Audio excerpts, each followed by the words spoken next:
다 같이 사도신경으로 신앙 고백 드리겠습니다. 전능하사 천지를 만드신 하나님 아버지를 내가 믿사오며 그 외아들 우리 주 예수 그리스도를 믿사오니 이는 성령으로 잉태하사 동정녀 마리아에게 나시고 본디오 빌라도에게 고난을 받으사 십자가에 못 박혀 죽으시고 장사한 지 사흘 만에 죽은 자 가운데서 다시 살아나시며 하늘에 오르사 전능하신 하나님 우편에 앉아 계시다가 저리로서 산자와 죽은 자를 심판하러 오시리라. 성령을 믿사오며 거룩한 공예와 성도가 서로 교통하는 것과 죄를 사하여 주시는 것과 몸이 다시 사는 것과 영원히 사는 것을 믿사옵나이다. 아멘. 다 같이 찬송가 10장, 통일 찬송가 34장을 하나님께 찬양 드리겠습니다.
여호수아서 7장 6절과 7절 말씀입니다. 여호수아서 7장 6절과 7절 말씀.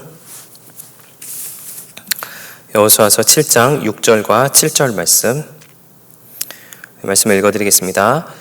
여호수아가 옷을 찢고 이스라엘 장로들과 함께 야훼의 궤 앞에서 땅에 엎드려 머리에 티끌을 뒤집어 쓰고 저물도록 있다가 이르되 슬프도소이다 주 야훼여 어찌하여 이 백성을 인도하여 요단을 건너게 하시고 우리를 아모리 사람의 손에 넘겨 멸망시키려 하셨나이까. 우리가 요단 저쪽을 만족하게 여겨 거주하였다면 좋을 뻔하였나이다. 아멘. 네, 오늘 저는 본문의 말씀 가지고 함께 은혜를 나누기를 원합니다. 이스라엘 민족은 우리가 잘 알다시피 오랜 애굽 땅에서의 노예 생활을 좀 하게 됩니다. 노예 생활을 하고 난 후에 민족의 지도자인 모세에 의하여서 이제 출애굽을 하게 되죠. 근데 이제 광야에서 40년을 유랑을 하다가 이제 드디어 모세의 시대는 저물고 여호수아라고 하는 다시 한 또 하나의 지도자가 세워짐으로 인하여서 요단강을 건너게 됩니다. 요단강을 건너서 이제 드디어 그들이 꿈에 고대했던 가나안 땅에 들어가게 되지요. 가나안 땅에 들어가서 이제 갔던 곳이 어디였느냐? 바로 여리고라고 하는 곳이었습니다. 그리고 이제 우리가 잘 알다시피 이제 여리고에서 그들은 이제 하나님의 능력으로 인하여서 하나님의 말씀대로 행함으로 인하여서 대승을 거두게 되지요. 대승을 거두게 되었을 때에 그 모습은 굉장히 놀라운 일이었다라고 하는 것을 우리가 너무나도 잘 알고 있습니다. 보통 우리가 여리고성을 이제 기억을 하게 되었을 때에 여리고성을 몇 바퀴 돌았느냐라고 하는 그런 내용을 우리가 종종 얘기하게 되는데 7바퀴 돌았습니다라고 대답하시는 분들이 사실은 많으세요. 실제로 바퀴수로 따지고 보자면 총 13바퀴를 돌게 되었죠. 첫날부터 여섯째 날까지는 한 바퀴씩 돌고 마지막 날은 7바퀴를 돌았기 때문에 총 13바퀴를 돌게 됩니다. 어찌됐든 그들이 칼과 창으로 인하여서 무력으로 인하여서 그 여리고성을 무너뜨린 것이 아니라 그 가운데에 하나님의 말씀대로 행하는 그 모습을 통하여서 이제 놀라운 하나님의 기적을 맛보게 되었다라고 하는 것은 기정사실이다라고 하는 것이죠. 그로 인하여서 여호수아는 그 일대에 이름이 굉장히 높아지게 됩니다. 그 높아지는 그것을 통하여서 온 땅에 이제 소문이 퍼지게 되는데 그에 대한 내용이 그 6장 마지막 절에 등장을 하게 되는데 6장 27절 말씀에 보시면 야훼께서 여호수아와 함께 하시니 여호수아의 소문이 그 온 땅에 퍼지니라라고 이야기를 하게 됩니다. 주석에 의하면은 이제 야훼를 높이는 것이 이제 자기를 높이는 것이다라고 이제 주석은 평가를 하고는 있는데 글쎄요, 저는 이 본문의 말씀만 가지고 조금 전에 읽었던 본문의 말씀만 가지고 말씀을 드리자면 약간은 아쉬운 면이 있다라는 생각을 개인적으로 좀 하게 됩니다. 여호수아의 소문이 그 온 땅에 퍼져 나가기보다는 여호수아와 함께 하시는 하나님의 소문이 그 온 땅에 퍼졌으면 더 좋지 않았을까라는 개인적인 아쉬움을 좀 가지게 되는 본문이었습니다. 어찌됐든 간에 그 주변에 그 온 일대에 여호수아의 소문이 파다하게 이스라엘 민족에 대한 소문이 파다하게 퍼지게 됐다라고 하는 것은 기정사실이 되었다라고 하는 것이죠. 그런데 우리가 잘 아시다시피 그 후에 어떤 일이 발생을 하였는가 봤더니 이제 아이성 전투에서 이제 패배를 하게 되는 그와 같은 일들이 이제 일어나게 됩니다. 아이성은 이제 그 여리고성보다 훨씬 작은 성이었습니다. 그래서 이제 정탐꾼을 이제 보내게 되었을 때에 그 정탐꾼들이 보기에는 우리가 가진 병력에서 한 2,000에서 3,000명 정도만 있으면 아마 충분히 이길 수 있는 그런 조그만 성입니다라고 해서 굉장히 이를 업신여기게 되었죠. 업신여기어서 여호수아도 그곳 가운데 3,000명의 병력을 보내게 됩니다. 결과는 패배를 하게 됐다라고 하는 것이죠. 이겼을 때의 그 전략을 보시면 3만 명을 매복시키고 5,000명을 따로 매복시키고 아이성 안에 있는 병사들을 유인하게 돼서 이기게 되는 모습을 나중에 이제 보게 됩니다. 어찌됐든지 간에 이스라엘 민족은 나중에 아이성을 이기게 됐고 점령을 하게 되는데 그 전에는 업신여김으로 인하여서 결국은 패배를 하게 되었다라고 하는 것이죠. 자, 그렇다면 아이성의 패배의 이유가 무엇이겠는가라고 하는 겁니다. 그 아이성의 패배의 이유는 무엇이냐? 당연하게도 하나님의 말씀을 지키지 않은 것에 대한 것이 바로 그 패배의 원인이었다라고 하는 것입니다. 여리고성을 하나님께서 이스라엘에게 주셨을 때에 하나님께서 말씀하신 부분이 있습니다. 6장 16절에서부터 19절까지의 말씀을 보도록 하겠습니다. 여호수아서 6장 16절에서부터 19절까지의 말씀인데요. 읽어드리겠습니다. 7번째에 제사장들이 나팔을 불 때에 여호수아가 백성에게 이르되 외치라 야훼께서 너에게 이 성을 주셨느니라. 이 성과 그 가운데 있는 모든 것은 야훼께 온전히 바치되 기생 라합과 그 집에 동거하는 자는 모두 살려주라. 이는 우리가 보낸 사자들을 그가 숨겨 주었음이니라.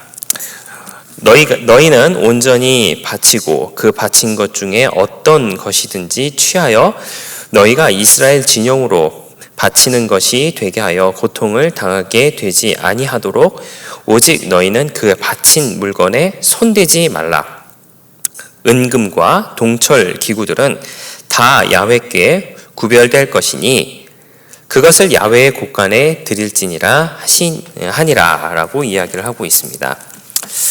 즉 뭐냐면은 우리가 잘 아시다시피 여리고 성이 무너졌을 때 그곳에 나오게 된 전리품들이 있는데 그 전리품들을 하나도 개인적으로 착복하지 마라, 취하지 마라라고 이야기하고 이것이 하나님의 명령이다라고 이야기하는 것이 이제 여호수아의 이야기였습니다.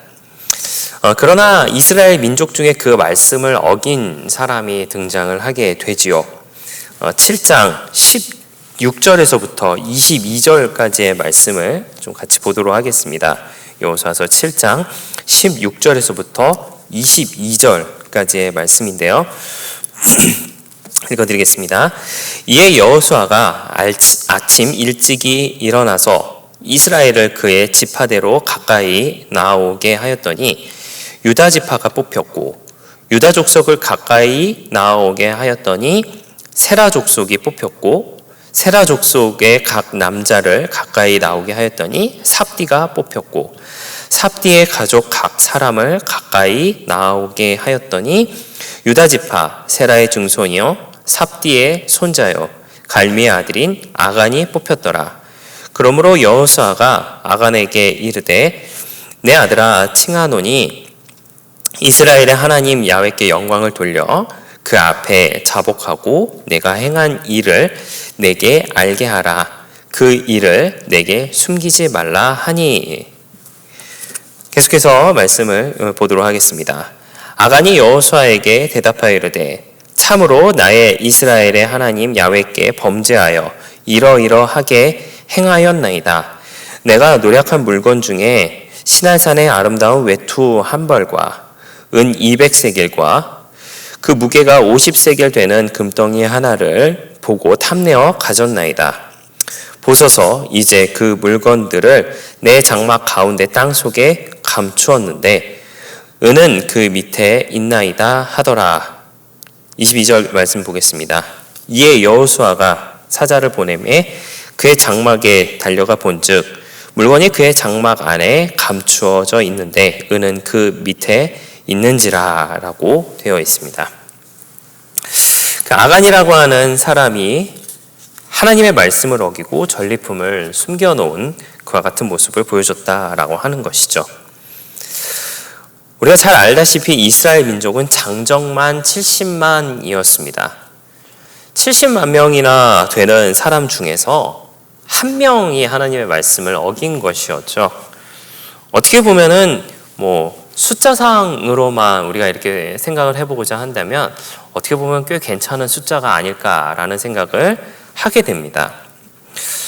요즘에 여러분도 잘 아시다시피 굉장히 코로나19로 인하여서 여러 가지 힘든 시간을 맞이하고 있습니다. 우리나라 전체 국민이 5천만 명 내외라고 5천만 명이 좀 넘는다라고 이야기를 하는데 대부분이 방역수칙을 잘 지키고 있으나 그렇지 않는 사람도 분명히 있지요. 그러나 다른 나라의 수치에 물론 비교하는 것 자체가 어떻게 보면 잘못일지도 모르겠지만 다른 나라의 숫자상으로만 이렇게 보게 된다면 그렇게 나쁜 숫자는 아니라고 생각을 합니다. 거의 대부분의 국민들이 잘 지켜 행하고 계시고 있고 또 그로 인하여서 급속도로 엄청나게 많은 숫자가 나타나고 있지는 않은 것을 보게 된다라고 하는 것으로 저는 개인적으로 생각을 하고 있습니다. 5천만 명 중에서 몇 명의 사람이 잘못하는 그런 것으로 인하여서 때로는 이 질병이 퍼지고 하는 것을 보게 되는데 장정만 70만이었습니다. 여성과 노인과 또 아이들까지 합치게 되면은 200만 명이 아마도 훌쩍 넘는 그와 같은 숫자였을런지도 모르겠어요. 어찌됐든 70만 명 중에 하나였습니다. 숫자상으로 따지자면 70만 분의 1이었다라고 하는 것이죠. 70만 분의 1이라고 하는 숫자가 하나님 앞에서 어떻게 보면은 죄를 지었다라고 하는 겁니다. 숫자상으로만 보면은 꽤 괜찮은 숫자처럼 보일지도 모르겠습니다.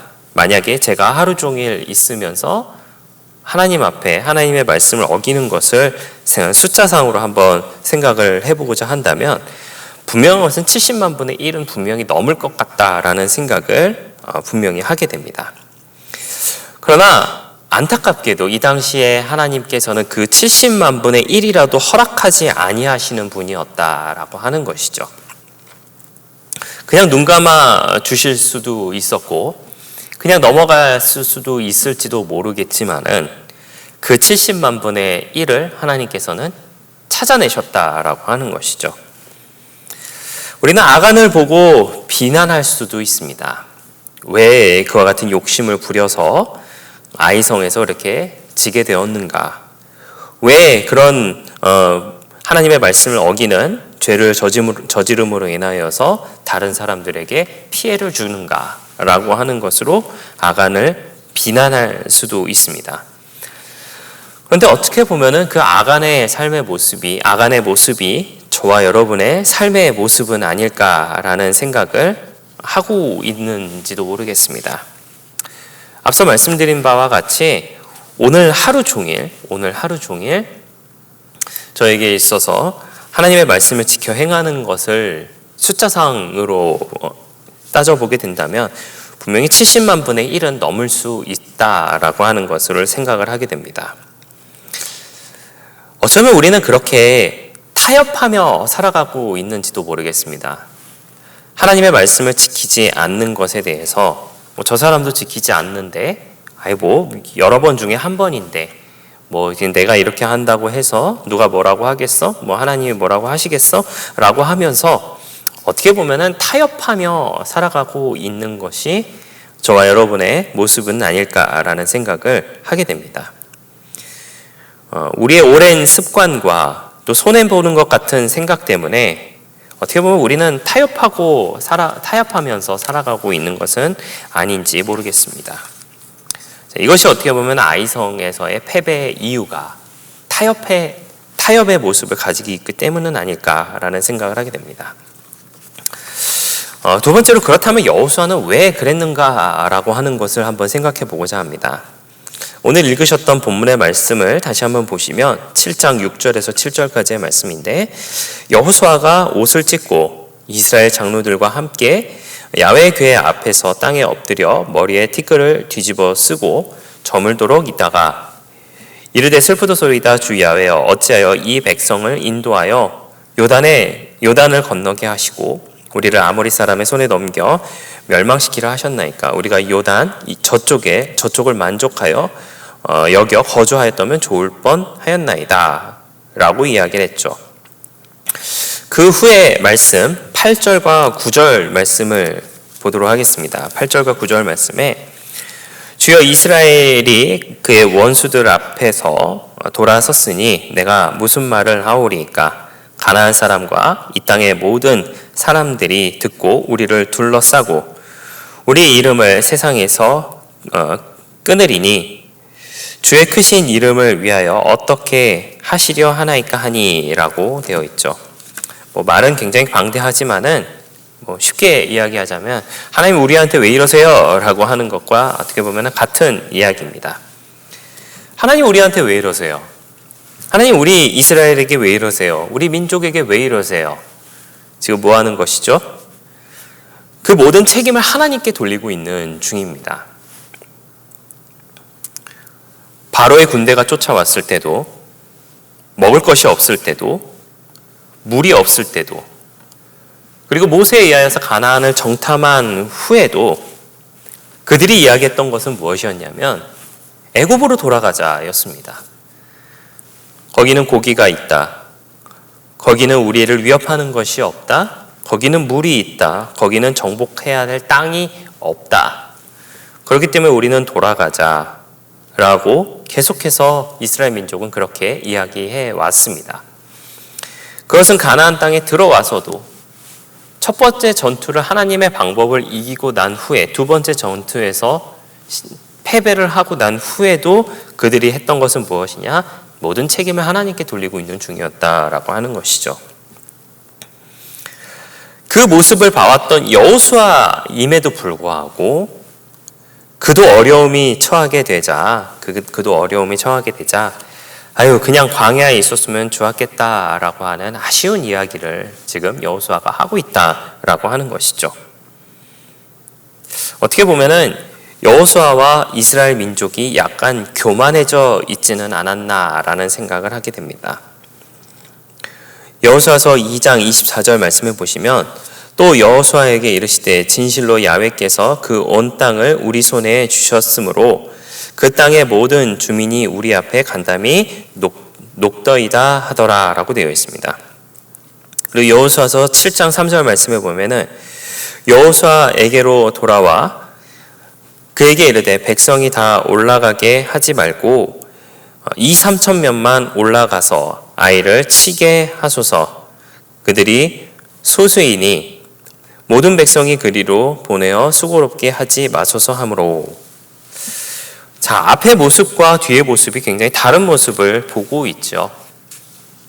물론 여리고 성이 더 크기도 컸고 아이성은 굉장히 조그만 성이었기 때문에 그들에게 있어서 어떻게 보면은 여리고는 두려움의 대상, 아이성은 업신여김의 대상이었을런지도 모르겠습니다. 그러나 그 전에는 그들의 마음 가운데 하나님을 더욱더 의지하는 모습이 보이게 됩니다. 왜냐? 자기들이 못 넘을 것 같거든요.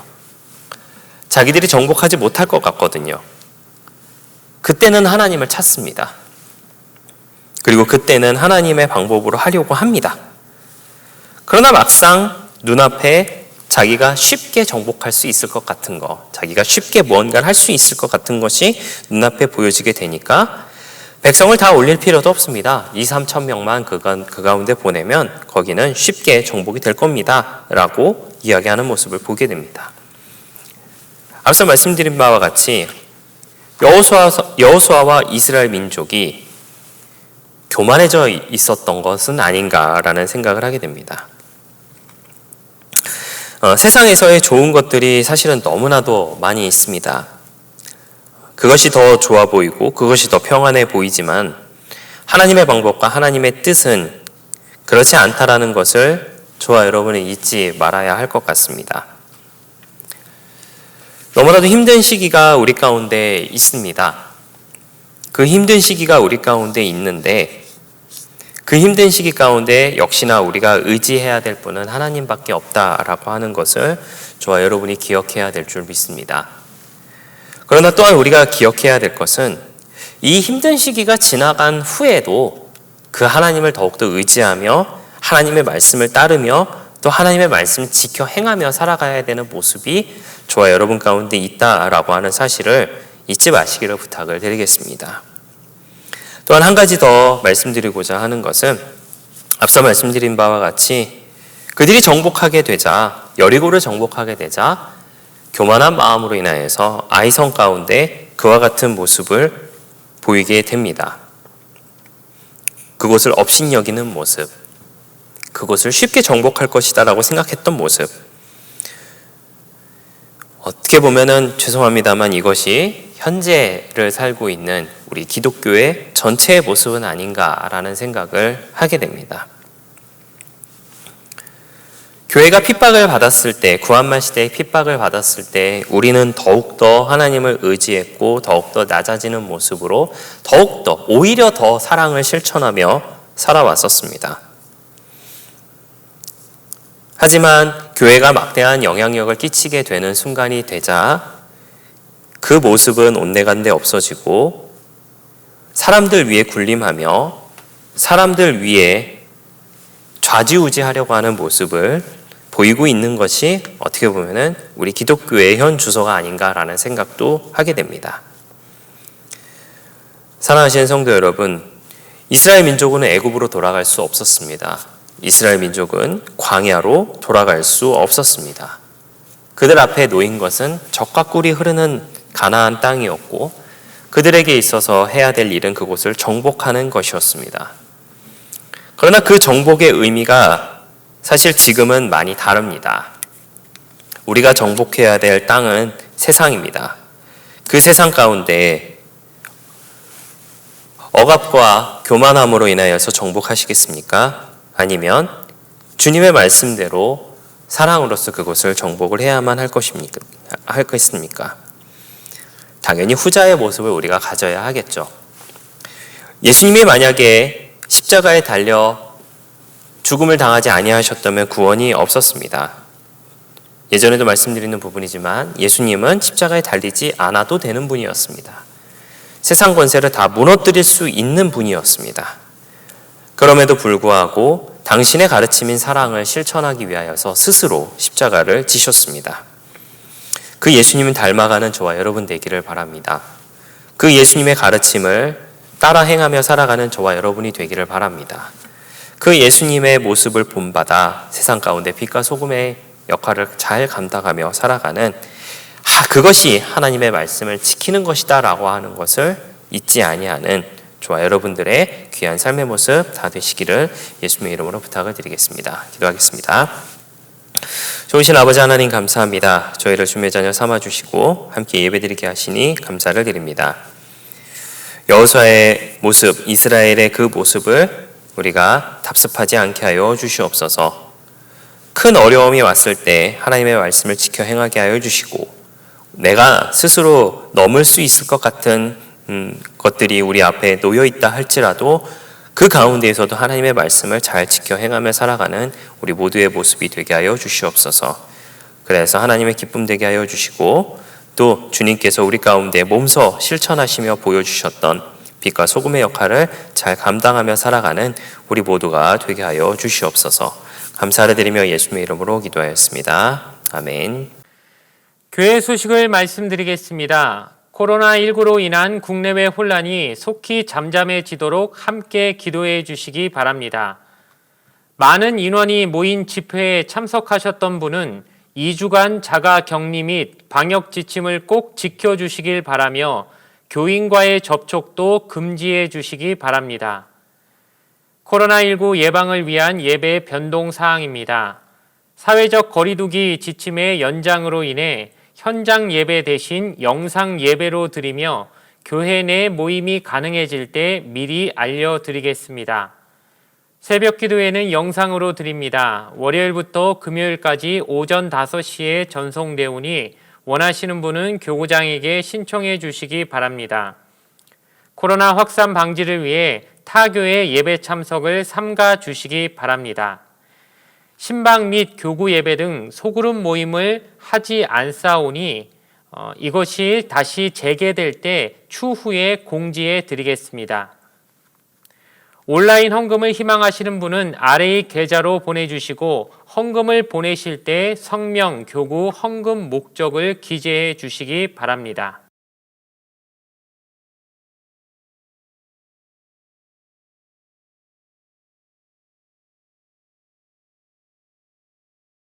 주기도문으로서 예배를 마치겠습니다. 하늘에 계신 우리 아버지여, 이름이 거룩히 여김을 받으시오며 나라가 임하시오며 뜻이 하늘에서 이루어진 것 같이 땅에서도 이루어지이다. 오늘 우리에게 일용할 양식을 주시옵고 우리가 우리에게 죄 지은 자를 사하여 준 것 같이 우리 죄를 사하여 주시옵고 우리를 시험에 들게 하지 마시옵고 다만 악에서 구하시옵소서. 나라와 권세와 영광이 아버지께 영원히 있사옵나이다. 아멘.